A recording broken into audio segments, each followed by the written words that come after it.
오늘 인내 꺾이지 않는 마음이다, 이런 제목으로 우리 함께 말씀의 은혜를 나누겠습니다. 요즘 이 기사나 이런 어떤 프로그램들을 보면 요즘 쓰이는 문장이 있습니다. 그것은 중요한 것이 꺾이지 않는 마음이다, 이런 문장들이 종종 사용되는 것을 제가 보았습니다. 젊은이들이 이 문장을 줄여서 사용하는데, 중요한 것은 꺾이지 않는 마음이다, 이것을 중꺾마다 이렇게 이제 불러가면서 도전을 하고 또 이 문장으로 힘을 얻는 것을 제가 보았습니다. 의미가 무엇입니까? 이 문장 그대로 실패하고 넘어졌어도 그 마음이 꺾이지만 않는다면 다시 일어날 수 있다, 또 다시 도전할 수 있고, 계속해서 또 도전하다 보면 결국에는 이루어지게 된다 라는 이 의미를 담고 있는 문장입니다. 제가 축구를 좋아하는 것은 아닌데, 지난 월드컵 우리 조별리그에서도 이 문장이 쓰였습니다. 우리 대한민국 월드컵 대표팀이 이 마지막 포르투갈전을 승리했는데, 이때 이제 16강 진출이 거의 이제 희박하게 보이던 그러한 순간에서 아주 국적으로 2대1이라는 스코어로 승리를 했습니다. 그리고 이 같은 시간에 펼쳐진 경기도 이제 우리에게 도움을 주는 그러한 이제 경기 결과를 얻었는데, 이때 이 선수들이 태극기를 들고 그 태극기 밑에다가 이 문장을 기록했습니다. 중요한 것은 꺾이지 않는 마음이다. 그림을 한번 보여주시면 좋을 것 같아요. 중요한 것은 꺾이지 않는 이 마음이다. 네, 이 선수가 이제 그 밑에 이 태극기 하단에 이 문장을 가지고 이제 막 이렇게 환호하고 기뻐하던 그러한 어떤 모습이 있었습니다. 희박해 보였는데 결국은 이제 2대1이라는 스코어로 승리하게 됐고, 이 마음을 꺾지 않고 끝까지 최선을 다하니까 이 대한민국이 절대로 이길 수 없었던 이 상대 포르투갈을 이기고 또 16강이라는 이 성적을 거둘 수 있었다라는 것을 표현해주고 있는 것입니다. 네, 감사합니다. 이처럼 이 세상에서도 우리 마음의 문제, 특별히 이제 포기하지 않고 꺾이지 않는 이 마음을 가지고 인내하며 나아갈 때 좋은 결과를 얻을 수 있다는 것을 교훈하면서 또 가르쳐주고 있습니다. 그런 의미에서 저는 오늘 본문의 말씀에 의지해서 이 인내라는 주제, 우리가 아주 친숙한 이 주제라는 것을 말씀드리면서 이 인내라는 주제를 가지고 함께 말씀의 은혜를 나누는 이 시간을 조금 갖도록 하겠습니다. 우리 성경을 보면 인내라는 것에 대해서 굉장히 많이 우리에게 가르쳐 주고 있습니다. 특별히 우리 예수님께서 누가복음 8장에 이 4가지 밭의 비유의 말씀을 하셨는데, 그때 이러한 말씀을 주십니다. 누가복음 8장 15절 말씀입니다. 좋은 땅에 있다는 것은 착하고 좋은 마음으로 말씀을 듣고 지키어 인내로 결실하는 자니라, 이런 말씀을 하셨습니다. 이곳에서 강조되고 있는 것이 무엇입니까? 착하고 좋은 마음도, 그래서 우리가 말씀을 잘 받는 것도 굉장히 중요한 이 자세이지만, 그것을 잘 받았으면 지켜서 인내해서 그것을 결실할 수 있도록 하는 것도 중요하다라는 것을 이 성경이 또 예수님께서 가르쳐주고 있는 것입니다. 이것을 바꾸어 표현을 해보면 이렇게 해석도 될 것 같습니다. 말씀을 우리가 잘 들었지만, 착하고 좋은 마음으로 잘 받았는데 우리가 그것을 인내하지 못한다면, 그것을 지키지 못한다면 결실하지도 못할 수 있다, 결실을 얻을 수 없다라는 어떤 결론으로 이렇게 바꾸어서도 이 해석을 해볼 수가 있는 것입니다. 이와 같이 인내하는 것, 또 참고 기다리는 것, 이것은 우리 신앙생활에 있어서 결코 가볍게 여길 수 없는 아주 중요한 요소라고 생각합니다. 우리가 생각하기에는 하나님께서 즉시로, 즉각적으로 좀 응답을 해주시고 역사해 주셨으면 좋겠는데, 하나님의 응답을 우리가 기다릴 수밖에 없게 하시는 이 하나님의 어떤 의도가, 그런 경우가 아주 많이 있다는 것입니다. 우리가 성경을 봐도 이 즉시로 손을 잡아서 이 어려움에서 구해주셨다, 또 즉각적으로 응답해 주셨다, 이런 어떤 표현들에는 굉장히 많이 은혜를 받습니다. 저도 이 좀 어려움이 찾아오고 또 그러면 좀 즉시로, 좀 곧바로, 좀 내가 기도하기도 이미 전에 이렇게 응답해 주시면 좋겠다라는 생각을 많이 하는데, 사실 제가 생각했던 것보다 조금 더 늦게 응답하시는 것이 우리 하나님의 어떤 때가 아닌가라고 생각할 때가 참 많이 있습니다. 그런데 사실 인내와 기다림이라는 것은 이 한계가 많은 우리 인생에 있어서 인생이 겪을 수 있는 아주 자연스러운 현상입니다. 단순히 그냥 어려운 시간, 또 힘든 시간, 이것을 그냥 인내하고 기다리고 또 그렇게 참아내는 것도 이 한 면이라고 할 수 있지만, 사실 우리는 이미 태어나면서부터 인내하고 기다리는 것을 계속해서 하고 있습니다. 한 생명이 이 땅에 태어나기 위해서는 10개월이라는 시간을 기다려야만 합니다. 그냥 한 번에 이 어른이 되어서 이 세상에 나오는 것이 아니라 이 어머니 뱃속에서 10개월이라는 시간을 기다리고 또 준비하고 또 그렇게 해가지고 이제 나오는 것이 이 생명의 어떤 탄생이다라고 할 수가 있습니다. 그래서 가족 모두가 어떻게 합니까?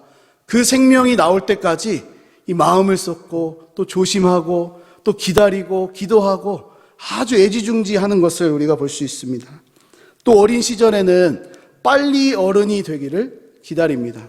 저도 이 빨리 어른이 되고 싶다라고 했던 적이 있었는데, 이 어느새 이제 이렇게 죄송하지만 나이가 들어가는 것을 보니까 결코 빨리 되는 것은 좋지 않다, 이런 생각도 조금 종종은 드는 것 같습니다. 왜 그런 이 생각을 합니까?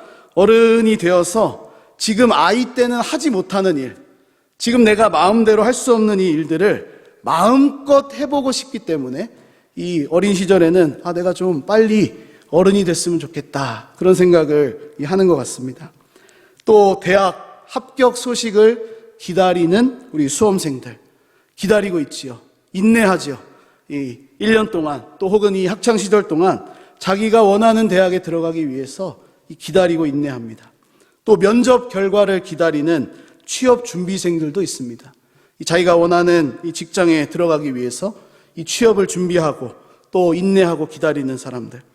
또 다른 편에서는 이 은퇴를 바라보면서 인내하는 직장인들도 계십니다. 내가 1년만 더 참으면 정년이니까 1년만 더 참자라고 하면서 이제 인내하고 이 직장을 사수하시는 그러한 분들도 계십니다. 그런 의미에서 우리 모두가 이 기다리는 것, 인내하는 것, 이 참는 것, 그것을 날마다 하면서 이렇게 살아가고 있습니다. 이처럼 모두가 인내하고 또 기다리며 사는 이유가 무엇입니까? 바로 자신이 바라고 소망하는 결과를 얻기 위해서 우리는 그렇게 합니다. 오늘날 우리 사회를 보아도 이 다른 다양한 문장들이 많이 있는데, 중요한 것은 꺾이지 않는 마음이다 라는 이 문장이 오늘날 많이 언급되고, 또 사람들의 어떤 입에 오르락 내리락 하는 그 이유도 실패와 좌절을 우리가 많이 겪지만 인내를 가지고 노력할 때 이 좋은 결과를 이루어낸 사람들의 이야기가 우리 주변에 있었기 때문에 그럴 수 있다고 제가 생각을 조금 해봤습니다. 오늘 이 야고보서 말씀을 보니까 이 야고보서가 야고보가 초대교회 성도들에게 보낸 편지의 내용입니다.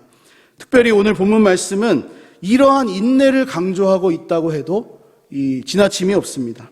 우리가 잘 아는 대로 이 초대교회 성도들의 신앙, 그들의 이 상황은 어떠했습니까? 온갖 핍박이 있었고 어려움이 있었고 또 고난 가운데 있었던 이 사람들이 바로 초대교회 성도들이었습니다.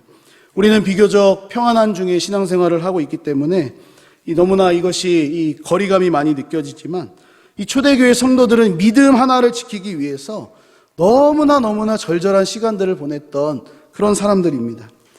이 오늘 성경 말씀이 바로 이러한 사람들에게, 이러한 성도들에게 인내하라, 그렇게 말씀하고 있는 것입니다. 우리 7절 말씀을 보니까 길이 참되 주께서 강림하시기까지 길이 참으라, 그렇게 이제 말씀을 하고 있습니다. 주 안에 사랑하는 여러분, 이 땅을 살아가고 있는 우리 성도들이 인내하며 기다릴 수 있는 가장 중요한 근거는 바로 말씀하신 대로 예수님께서 다시 오신다라는 이 소망 때문입니다. 이것보다 사실 강력한 위로와 소망은 없습니다. 어렵고 힘들고 기다리고 또 인내하는 이 시간을 우리가 살아가고 있는데, 예수님께서 반드시 다시 오신다 라는 이 재림의 소망이 우리에게 위로를 주고 소망을 주는 아주 강력한 어떤 근거가 된다는 말씀입니다. 그래서 야고보 사도는 8절에서도 또다시 강조를 합니다. 8절 말씀을 보면 너희도 길이 참고 마음을 굳건하게 하라. 주의 강림이 가까우니라. 이 7절에서도 강조했는데 8절에서 또 주의 강림이 가깝다. 주님의 재림이 곧 온다라는 것을 이 소망하면서 이 메시지를 던지고 있는 것입니다. 우리 올해도 제가 보니까 이제 하루하고도 한 몇 시간 정도 좀 더 남았는데 우리가 2022년도를 시작하면서 이 나름대로 정한 기도의 제목이 있으실 거라고 생각합니다. 또 여러 가지 바라고 소망하던 것들, 내가 올해는 꼭 이것을 이루어야겠다. 제가 찾아보니까 제가 주일 오후 예배 시간 설교 때 2022년도 이제 설교를 하면서 좀 운동을 해야 되겠다 이런 다짐을 했더라고요. 네.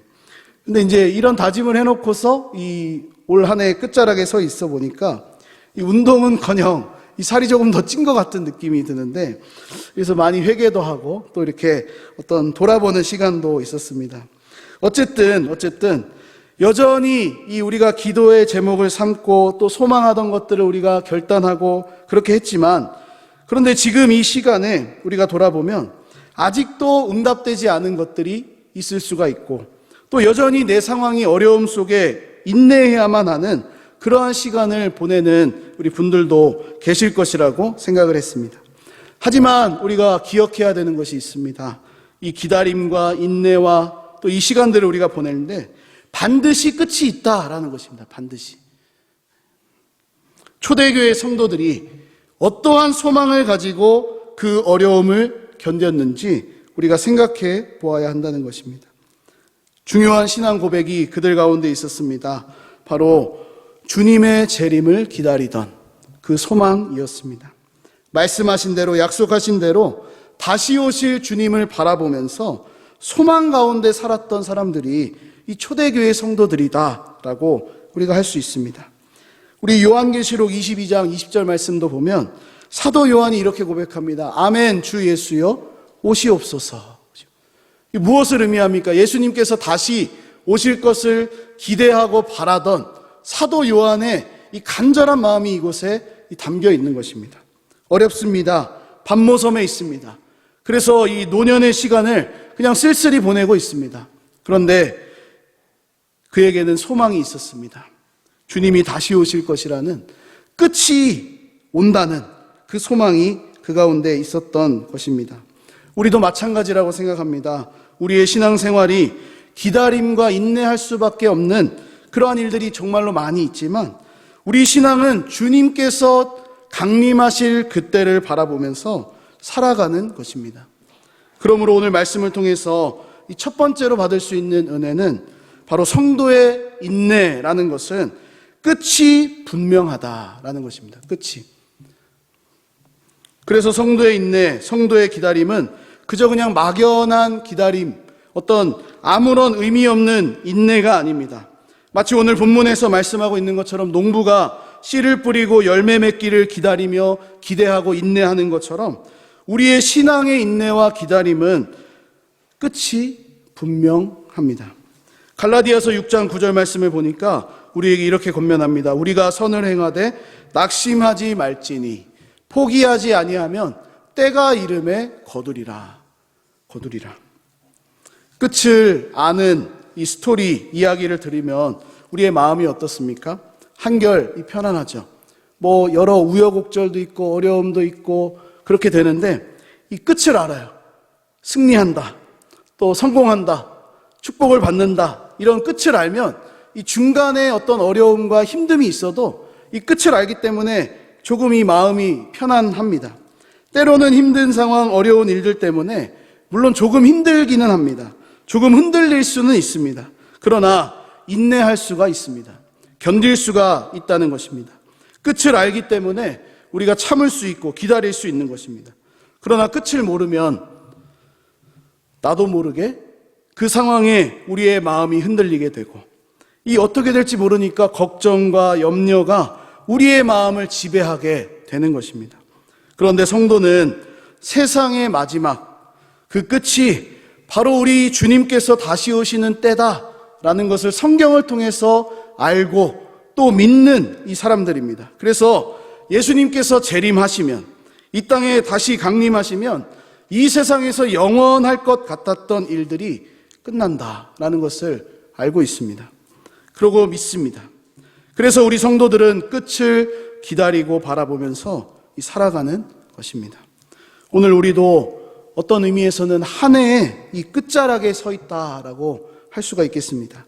매년 반복되는 이 끝자락일지도 모르겠습니다. 그러나 이 끝을 허락하신 하나님의 그 마음을 우리가 조금 헤아릴 수 있는 그 시간으로 삼았으면 좋겠습니다.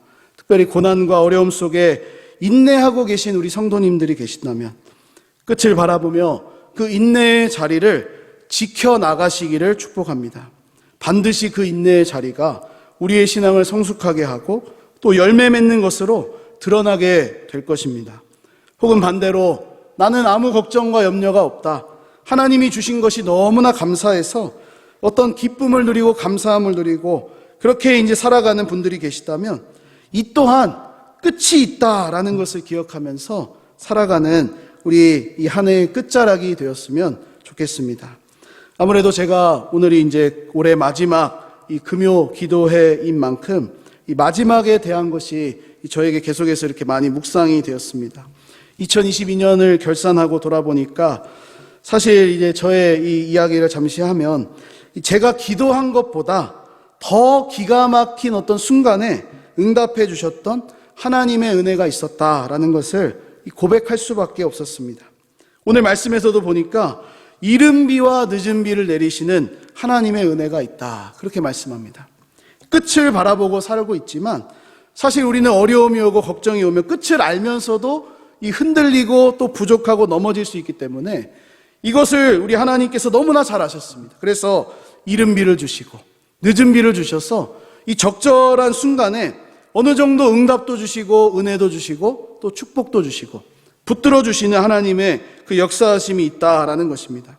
주 안에 사랑하는 여러분, 우리에게는 비를 내리고 거두는 능력은 없습니다. 그래서 우리가 할 수 있는 일을 우리가 찾아야 합니다. 그것은 인내하며 기다리는 것입니다. 하나님께서 내려주시는 이른 비와 늦은 비를 기다림으로 우리가 간절한 마음으로 서야 하는 것입니다. 그런데 제가 한 해를 돌아보면서 감사했던 것이 바로 한 해의 끝자락에 서서 이렇게 뒤돌아보니까 이 정말로 적절한 그 순간에 이른 비와 이 늦은 비가 내렸던 것을 보게 되었습니다. 아마 우리 성도님들도 이 기도의 자리에 나와서 기도하시는 분들도 그런 것들은 한 번쯤은 다 경험이 있으리라고 생각합니다. 그래서 우리는 주님의 강림을 기다리며 인내할 수가 있는 것입니다.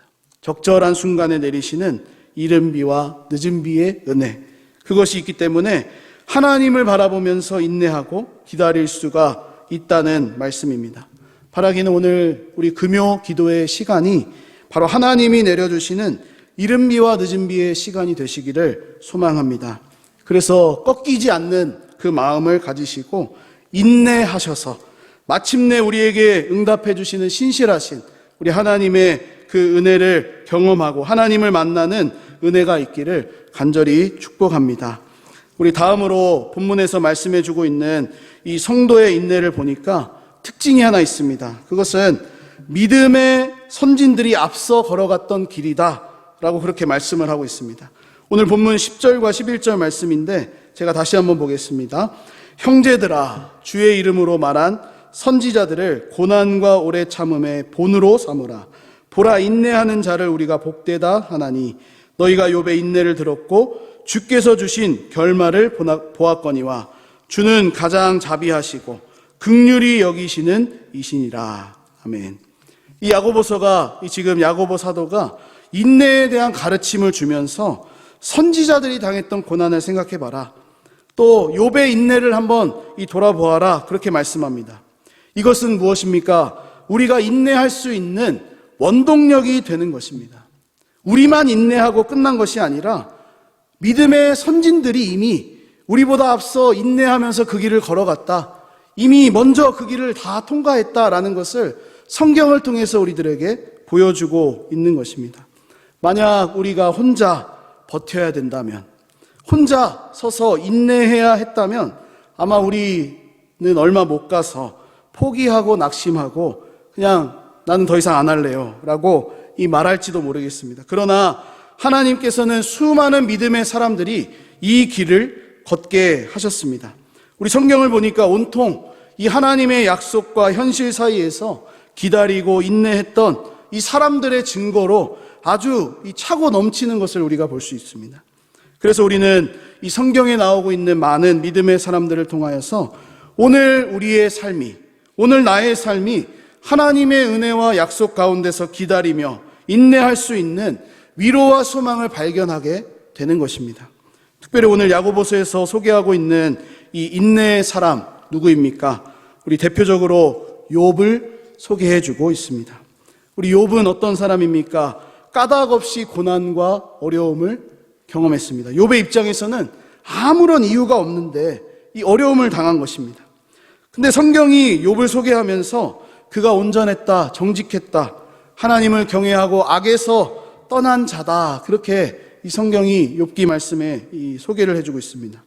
이러한 욥에게도 이렇게 정직하고 온전하고 하나님을 경외하고 악에서 떠난 자였는데 어려움과 고난의 시간을 겪을 수밖에 없는 것입니다.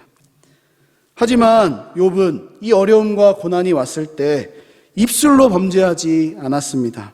욥기 2장 10절 말씀 보니까 이 모든 일에 욥이 입술로 범죄하지 아니하니라. 이 아주 박수 받을 만한 이 어떤 행동을 욥이 한 것입니다. 그러나 우리가 이것에서 멈추면 안 됩니다. 욥이 끝까지 불평하지 않은 것은 아닙니다.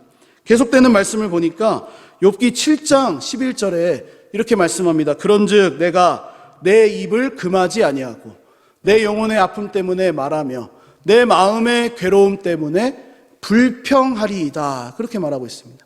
이 욥이 지금 자기의 입술로 범죄하지 않았는데 7장에 가서는 내가 불평하겠습니다. 내가 하나님 앞에서 좀 이제 말을 하겠습니다. 하나님 너무한 거 아니십니까? 라고 이렇게 지금 말하겠다고 고백을 하는 욥의 모습을 보게 됩니다. 결국 성경이 욥을 통해 우리에게 보여주시고자 하는 것은 그가 불평하지 않았기 때문에, 그가 이 입술로 범죄하지 않았기 때문에 우리도 범죄하지 맙시다. 우리도 인내하며 입을 닫고 하나님의 약속을 기다립시다 라고 그렇게 말하고 싶은 것은 아닙니다. 오늘 야고보서에서 말씀해주고 있는 것처럼 우리의 부족한 인내를 통해서 이루실 주의 결말을 주목하여 보라는 것입니다. 욥도 불평하진 않았지만 시간이 지나면서 입을 열겠다라고 하면서 불평을 했습니다. 하나님 앞에서 이 자신이 태어난 날을 원망했습니다. 하나님, 차라리 제가 이 땅에 태어나지 않았으면 좋았을 텐데 왜 이 땅에 저를 보내셔서 이렇게 온갖 어려움을 겪게 하십니까? 라고 이 욥이 불평하고 하나님께 원망했던 것을 우리가 욥기 말씀을 통해서 볼 수 있습니다. 그래서 그렇기 때문에 욥이 인내하지 않았다라는 것은 아닙니다. 분명히 인내한 부분도 있고 인내하지 못했던 부분도 있습니다. 그것을 통틀어서 욥의 부족한 인내다, 이렇게 한번 표현해 보고 싶습니다. 그러나 하나님께서는 욥의 부족한 인내도 인내로 여겨주셨습니다. 그래서 야고보서에 욥의 인내를 보아라, 그리고 주께서 주신 결말을 보아라 라고 이 말씀을 하고 있는 것입니다. 그러므로 오늘 말씀을 통해서 우리가 두 번째로 받을 수 있는 은혜는 끝까지 인내하며 나아갈 때 주께서 허락하실 결말이 있다는 것입니다. 우리도 욥처럼 인내할 때가 있지만 혹은 그렇지 못할 때도 분명히 있습니다. 그러나 하나님께서는 욥의 부족한 인내도 인내로 여겨 주셨습니다. 중요한 것은 욥이 끝까지 하나님 앞에 남아서 그렇게 하나님과 대면해서 그 자신이 겪고 있는 그 어려움을 어떻게 좀 해석해 보고자, 어떻게 좀 해결해 보고자 끝까지 그 자리에 있었다라는 것입니다. 우리 시편 40편 1절 말씀을 보면 시인이 이렇게 고백합니다. 내가 여호와를 기다리고 기다렸더니 귀를 기울이사 나의 부르짖음을 들으셨도다. 아멘. 이 욥처럼 이 시인도 기다렸습니다. 기다리고 기다렸더니, 그렇게 이 소개를 하고 있습니다. 그랬더니 하나님께서 그 때에 맞게 귀를 기울여 주셨고 부르짖음을 들으셨습니다. 욥기도 욥 1장부터 정말로 끝나는 그 장까지 계속해서 친구들과의 논쟁이 있었고 또 욥의 어떤 불평과 원망도 있었고 인내하는 모습도 있었지만 하나님께서는 침묵하시다가 딱 정하신 그때에 하나님이 욥에게 나타나셔서 폭풍 속에서 이 욥에게 물으십니다. 욥에게 대답을 주시는 것입니다. 귀를 기울이시고 그의 부르짖음을 들으시고 답을 주시는 하나님을 우리가 욥기 말씀을 통해서 볼 수가 있는 것입니다. 중요한 것은 우리의 부족한 인내라고 해도 끝까지 그 앞에서 인내할 때 하나님께서 주시는 결말이 있다는 것입니다. 오늘 말씀을 제가 마무리하면서 우리도 주께서 주시는 이 결말을 볼 수 있는 은혜가 있기를 간절히 소망합니다. 비록 우리의 작은 인내, 또 이 시시때때로 바뀌는 우리의 마음, 또 꺾이지 않는 그 마음이라고 할지라도 그것이 자비와 긍휼이 풍성한 하나님 앞에서 인내로 여겨질 수 있기를 간절히 소망합니다. 그것은 무엇입니까? 하나님 앞에서 끝까지 기도의 자리를 지키는 것입니다. 예배의 자리를 끝까지 이 사수를 하는 것입니다. 때로는 이해되지 않아도 우리의 마음에 감당할 수 없는 일들이 찾아와도 그 자리를 인내로 지킨다면 부족해서 넘어질 수도 있고 실수할 수도 있지만 그 자리를 끝까지 하나님 앞에서 인내로 감당한다면 폭풍 속에서 욥에게 찾아오신 우리 하나님처럼 하나님의 말씀으로 우리를 만나 주실 것입니다. 오늘 말씀 보니까 이렇게 이제 하나님을 설명하고 있지 않습니까? 주는 가장 자비하신 분이다.